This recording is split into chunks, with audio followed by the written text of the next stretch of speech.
भी बहुत अच्छा हूँ। सबसे पहले शुरुआत जब हम लोग करते हैं तो शुरुआत में मैं आपका स्वागत करता हूँ। तो मैं आज आपका स्वागत करता हूँ मेरे चैनल अनलॉक ड्रीम्स पर, एक उड़ान सपनों की ओर। तो चलिए आज हम डिस्कस करने वाले हैं एक और नए सपने के बारे में। और नया सपना जो है वो है इंडिया में टॉप 10 हाईएस्ट पेइंग जॉब्स कौन सी, उसके बारे में। तो चलिए आज का टॉपिक बिना किसी रुकावट के, बिना किसी देरी के शुरू करते हैं। आज का पहला जॉब ऑप्शन जो है जिसमें सबसे हाईएस्ट सैलरी ऑप्शन आपको मिलता है इन इंडिया, वो है डेटा साइंटिस्ट। डेटा साइंटिस्ट एक ऐसी जॉब है जो जनरली बीटेक्स के लिए होती है, बट उसमें कोडिंग की रिक्वायरमेंट बिल्कुल भी नहीं है। कोई दिक्कत वाली बात नहीं अगर आपने कोडिंग में या कोडिंग में कोई एक्सपर्टीज नहीं लिया है।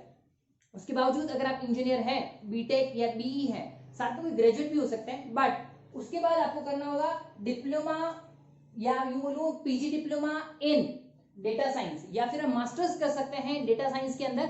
और ये सब करने के बाद आपके लिए जॉब ऑप्शन खुलता है डेटा साइंटिस्ट का, जिसकी एवरेज सैलरी है 9.5 लाख रुपीस पर एनम, जिसकी स्टार्टिंग सैलरी 4 लाख रुपए से शुरू होती है जो फ्रेशर के लिए है, और हाईएस्ट सैलरी पैकेज इसका है 70 लाख रुपए पर एनम, हाईएस्ट सैलरी इसकी रहती है।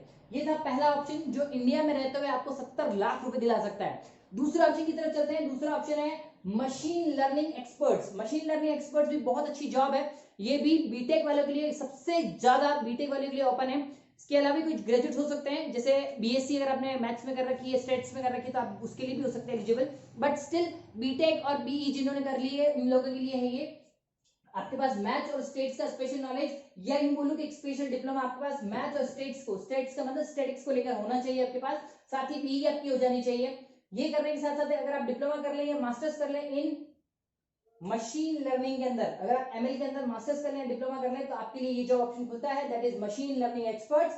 इसकी सैलरी रेंज आपको दे रखी है, starting salary 7 lakh rupees to 50 lakh rupees per annum, 7 lakh रुपए से लेकर 50 लाख रुपए पर एनम इसकी सैलरी होती है। चलिए इसके बाद तीसरे ऑप्शन पे चलते हैं। ये था दूसरा ऑप्शन। तीसरा ऑप्शन है ब्लॉकचेन डेवलपर। ब्लॉकचेन डेवलपर जो है उसके लिए भी बीई रिक्वायर्ड है। बीई का मतलब बैचलर ऑफ इंजीनियरिंग, बीटेक बोल सकते हैं, बीई बोल सकते हैं, और इसमें भी कोडिंग की कोई जरूरत नहीं है। मतलब आपका बीटेक कंप्लीट होना चाहिए। अगर आपका इंजीनियरिंग में जो कोडिंग वाला सब्जेक्ट है अगर वो नहीं भी है तो कोई दिक्कत वाली बात नहीं है। इसकी सैलरी रेंज जो होती है वो होती है 6 से लेकर 50 लाख रुपए पर एनम। आप लोगों ने अब तक नहीं सुना होगा कि इंडिया में इतनी बड़ी बड़ी सैलरी पैकेज भी होते हैं क्या? बिल्कुल होते हैं, पर उसके लिए आपको स्पेशल जॉब प्रोफाइल जो है वो सर्च करनी पड़ेगी। और इन जॉब प्रोफाइल्स के बारे में मैं आज आपको डिस्कस करने लगा हूं। तो पहला, दूसरा, तीसरा हमने डिस्कस कर लिया।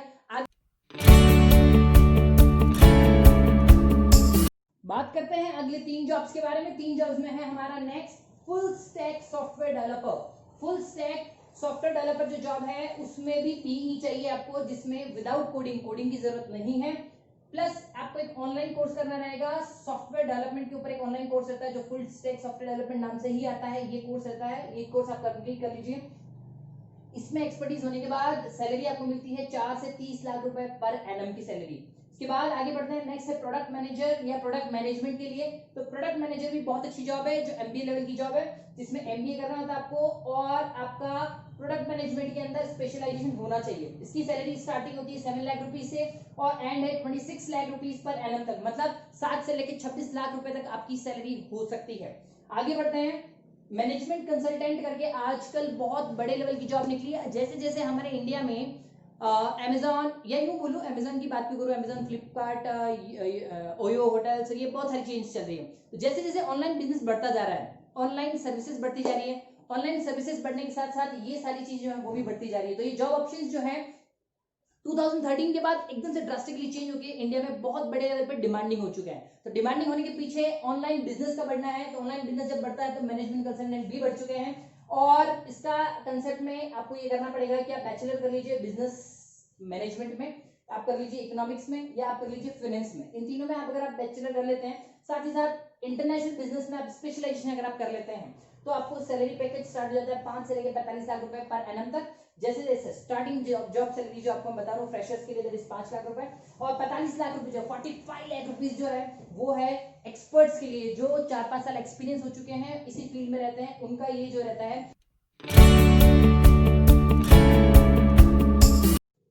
बात करते हैं इन्वेस्टमेंट बैंकर की। इन्वेस्टमेंट बैंकर बनने के लिए, क्योंकि ये भी इंडिया के टॉप 10 पेइंग जॉब्स में आती है, जिसमें आपको एमबीए करना होता है फाइनेंस के अंदर, या फिर स्पेशलाइजेशन करना होता है इंटरनेशनल बिजनेस के अंदर, और आपका सैलरी पैकेज यहाँ स्टार्ट होता है 4 लाख से और 40 लाख रुपए पर एनम तक जा सकता है। आगे बढ़ते हैं सीए के लिए मैं ऑलरेडी अपना एक वीडियो बना चुका हूँ, आप प्लीज उसको अच्छे से देखें। आपको उसका अगर डिस्क्रिप्शन चाहिए तो मैं डिस्क्रिप्शन बॉक्स में डाल दूंगा। सीए के लिए आप प्रोफेशनल कोर्स है सीए, कोई भी किसी भी स्ट्रीम का बच्चा कर सकता है। 11 और 12 किसी भी सब्जेक्ट से, साइंस कॉमर्स या आर्ट्स किसी से भी होने के बाद आप सीए के एग्जाम दे सकते हैं और उसमें अगर आप जाते हैं तो 4 से लेके 50 लाख रुपए तक का पैकेज है पर एनम और ये भी प्रोफेशनल का कोर्स होता है। उसके बाद ओएनजी प्रोफेशनल्स होते हैं, ये बीई पेट्रोलियम की रिक्वायरमेंट होती है इनके अंदर। जितने भी स्टूडेंट्स हैं जिन्होंने पेट्रोलियम में अपना इंजीनियरिंग कंप्लीट किया है वो इसके लिए एलिजिबल है। सैलरी इसका स्टार्ट होता है 4 से लेके 40 लाख रुपए पर एनम तक। उसके बाद आता है आरबीआई जॉब्स के लिए कोई भी ग्रेजुएट हो सकता है 60% के साथ, कोई भी स्ट्रीम से जो आप ग्रेजुएट हो सकते हैं 60% के साथ। और उम्र का इसमें बहुत ज्यादा ध्यान रखना पड़ता है, एज इसमें 21 to 30 ईयर्स के आसपास ये होनी चाहिए, उससे ज्यादा नहीं और उससे कम भी नहीं। सैलरी इसकी स्टार्ट होती है 9 लाख रुपए से और 50 लाख रुपए पर एनम तक से सैलरी चली जाती है। तो ये थे इंडिया के टॉप 10 पेइंग जॉब्स, सारे के सारे जॉब्स। देखो मैंने आपको पहले ही बताया था कि जब आप किसी जॉब के बारे में डिस्कस करते हो तो जॉब हमेशा आपसे डिमांड करता है कि आप एक्सपर्ट हों। साथ ही साथ आपने जिस जगह से स्टार्ट किया है वो जगह जो है, वो जगह से आप जब डिग्री कंप्लीट करके निकलते हैं या डिप्लोमा कंप्लीट करते हैं तो साथ ही साथ आपको उसका प्रैक्टिकल नॉलेज बहुत अच्छा होना चाहिए जिससे आपके इंटरव्यूज में बहुत इफेक्ट होता है। तो जब भी जॉब इंटरव्यूज होते हैं तो इंटरव्यू आपको बहुत अच्छे से देना है, without any hesitation, be confident about that. और वो सब चीजें कंप्लीट करने के बाद ही आपके इस जॉब के अंदर एंट्री हो जाती है। जितने बेटर लेवल पे आप अपना इंटरव्यू परफॉर्म करते हैं उतने ही बेटर लेवल पे आपकी स्टार्टिंग सैलरी स्टार्ट होती है और उसके बाद आप हमेशा हाइक करते रहते हैं, उसके बाद आप नीचे की तरफ नहीं जाएंगे। तो हमारी तरफ से एक छोटा सा वीडियो था आपके लिए कि top 10 paying jobs in India कौन कौन से हैं। तो आप इंडिया में रहते हुए भी आराम से 50 लाख रुपए तक एनुअली कमा सकते हैं, इसमें कोई बड़ी दिक्कत नहीं है। बट एक्सपर्टीज होने की रिक्वायरमेंट है, आप उस सब्जेक्ट के एक्सपर्ट होने चाहिए और अगर एक्सपर्ट्स हैं तो कोई सैलरी में कोई भी बार नहीं है, sky is the limit for you. ये था आज का हमारा वीडियो। प्लीज प्लीज प्लीज अगर आपको हमारी इन्फॉर्मेशन अच्छी लगी है तो प्लीज शेयर करें। साथ ही साथ अगर इनमें से किसी भी कोर्स के बारे में आपको डिटेल डिस्कशन करना है या डिटेल इन्फॉर्मेशन चाहिए तो प्लीज प्लीज प्लीज आप मुझे कमेंट बॉक्स में लिख के जरूर बताएं और बने रहिए हमारे साथ, सब्सक्राइब करिए हमारा चैनल और शेयर करिए हमारी इस इन्फॉर्मेशन को सबके लिए। तब तक के लिए गुड बाय, सेफ रहिए, घरों में रहिए और अपने आसपास सफाई बनाए रखिए, मुस्कुराइए। ये आपका दिन है। बाय।